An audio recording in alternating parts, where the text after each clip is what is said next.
Welcome back, fellow miners. This is the third part of the week 2 lecture, and this part is on creating a thesis. Let me open up my PowerPoint all the way here. Creating a thesis. Now, there are many ways to create a thesis, but today I'm just going to talk about two approaches, one of which is courtesy of a colleague of mine called Niall Alsop, and one of which is the approach that I myself use when I'm stumped. So here we go. Possible approaches. You can choose an aspect of the text that you could research and contextualize. So you might say, for example, what is the significance of this thing in the text? Or what does this thing represent in the text? How far is the author of the text praising or criticizing this thing, and on what basis? Second, you could choose a key word from the text. Look it up in the Oxford English Dictionary. We will discuss the Oxford English Dictionary in next week's lectures, and use a keyword search to trace the word in the text. Possible questions that this could give rise to. What are the meanings of this word in the text? Why is it significant? How does the author push or develop the meaning of this word or this thing that the word stands for? Third, find another text by the same author or a contemporary text or a text that's somehow comparable in form or subject matter or interests. Then you can pose the following questions. For example, compare author's representation of X in the two texts. Did this develop over time, or a good old-fashioned compare and contrast essay? Consider the two authors' responses to X. How do they differ and why? How are they the same and why? And what difference do you think that makes? Find a key critical response to the text to evaluate, or compare two competing responses. Possible questions. You offer one critic's take. How far do you agree and why? Do you disagree? Why? Or how does this critical approach help us to understand this text? Or what is missing from this critic's approach to the text? So you can consider the critic's remark, you can investigate the critic's remark, or you can build on the critic's remark. And in fact, we will to some degree talk about this when we talk about interpolating secondary criticism. But for the moment, these are possible ways to come up with a topic or thesis. Now, the way that I like to come up with a topic or thesis when I have absolutely nothing, that is, when I have no question, when I have nothing to guide me into creating a topic, is that I like to do something called playing the why game. It's very simple. And as you can see, the approaches that Niall suggests interpolate the why game. They just don't call it the why game. So here's how you play the why game. Step 1, you think of something that interested you about the text or texts. I believe that people tend to write better when they have an investment in what they're writing about. So if it's something that interests you, you're likely to write better about it because you're interested in it. The thing that you're interested in can be anything. It can be a repeated image, it could be a sentence, it could be a description, it could be a single word. Okay? Then, step 2, you ask yourself, why is that thing interesting? So you essentially question yourself about why this interests you. Good writing is never passive. It's always active. Good reading is also always active. So you want to bring those two together by not just going, hey, that's interesting, but by poking a little more actively. Why is that interesting? Then you ask yourself, why might that thing matter in the text more largely? That is, not just why is it interesting, but why does it matter in the text? And the answer may be, it doesn't. You just have to see. We're going to take an example. we're going to take as our text The Great Gatsby, because for some reason everybody seems to have read The Great Gatsby. It's either that or Wuthering Heights, and I am not dealing with Wuthering Heights. I do not like that book. So here we go with The Great Gatsby. You ask yourself, what one thing do I find interesting in The Great Gatsby? I'm interested in the fact that Jordan Baker plays golf. I am, actually. I've always found it slightly puzzling. Why is that interesting, you ask yourself? Well, you say, you don't get a lot of women golfers in fiction. That's also true. Now you ask yourself the central why question. Why might that matter in the text more largely? I don't know. I just thought it was interesting. This is not a good topic. Your thing that is interesting, but it doesn't seem to matter. Okay? Now, allow me to pause here and say this is just an example. You could make it matter. You could find ways that it matters. But for the minute, for this example, it's just kind of cool that there's a woman playing golf in The Great Gatsby. So it's interesting, but it doesn't matter. And this is an important difference, and a difference that it's worth holding on to as you move through university. Sometimes a thing is interesting, but it doesn't really matter. For example, it is interesting that when my friend Stephen was 16, he got drunk on Malibu and snogged his cousin. He actually did. He told me this at university. It's interesting, but it didn't have any particular impact on his life, so it doesn't really matter. So there are some things that are interesting, like I use this to tease Stephen all the time, but they don't really matter. If you find that your interesting thing doesn't seem to matter, you start the game over with a different interesting thing, as we are about to do. What one thing do I find interesting in The Great Gatsby? I'm interested in the fact that Gatsby is from the Midwest. New thing. Why is that interesting? It's such a different part of America than where he ends up. Okay, fair enough. Why might that thing matter in the text more largely? Well, the novel's very concerned with America and its different locations and meanings. Notice that this is again an active reading. You've noticed things about the text as you've read it. You've noticed that the novel is interested with the different meanings and locations of America. And so you are able to make your interesting thing matter. Excuse me. This one is more plausible. Now you go on to step 3, which is you keep asking why. Why does or might that matter?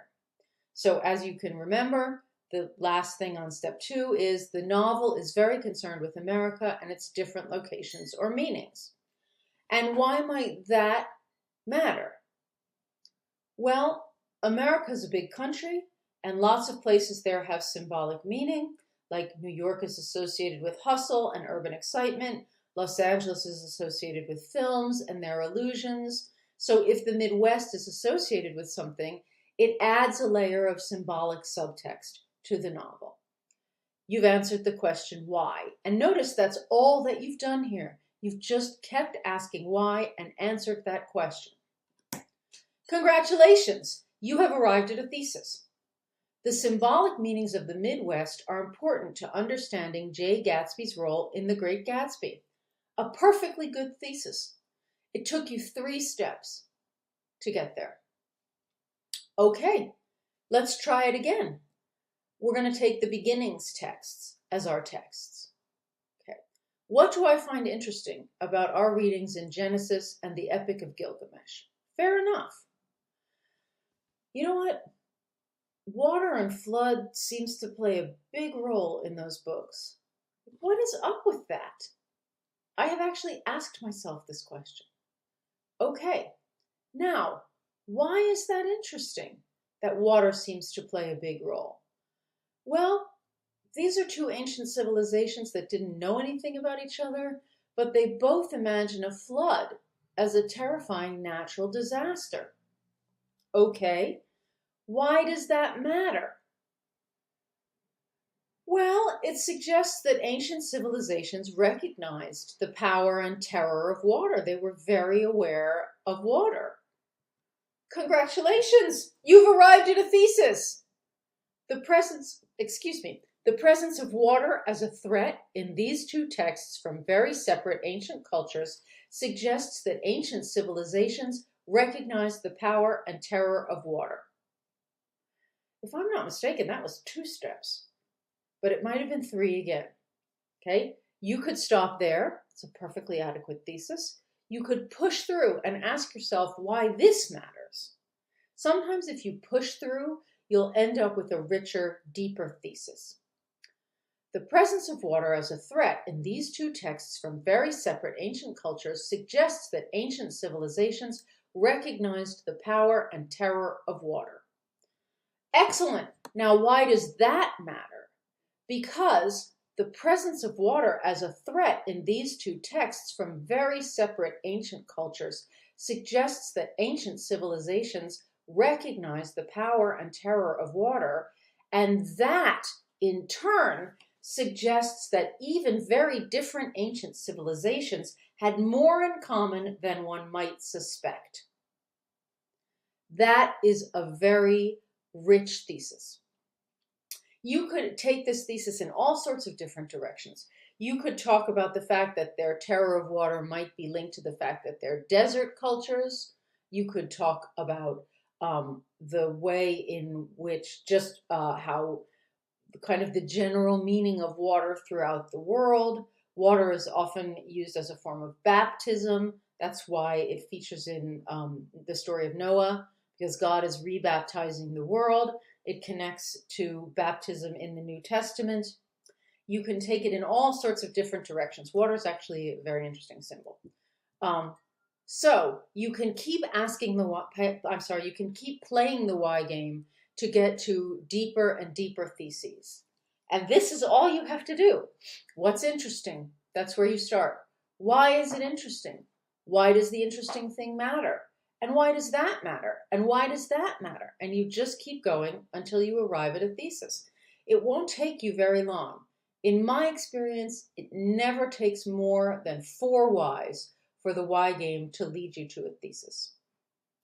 Now, you might have to play it more than once, because not all interesting things, as we have seen with the Malibu Roam example, not all interesting things lead to a thesis. And not all interesting things lead to an interesting thesis. But you play it, it takes you 4 steps, and you'll find a thesis. And you keep pushing through, and you find a more and more interesting thesis. Your thesis will get richer. People tend to think, well, often undergraduates tend to think, and graduates for that matter, that, excuse me,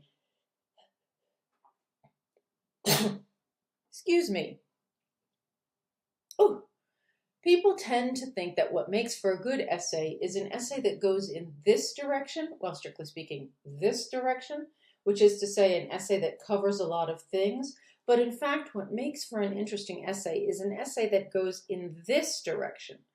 That is, that looks deeply at whatever it's chosen to look at. Okay? Now, in my experience, the following don't make for strong arguments. Okay, and let me clarify here. They can make for strong arguments if you do something with them, which I'll talk about very briefly at the end, but on their own, they don't make strong arguments.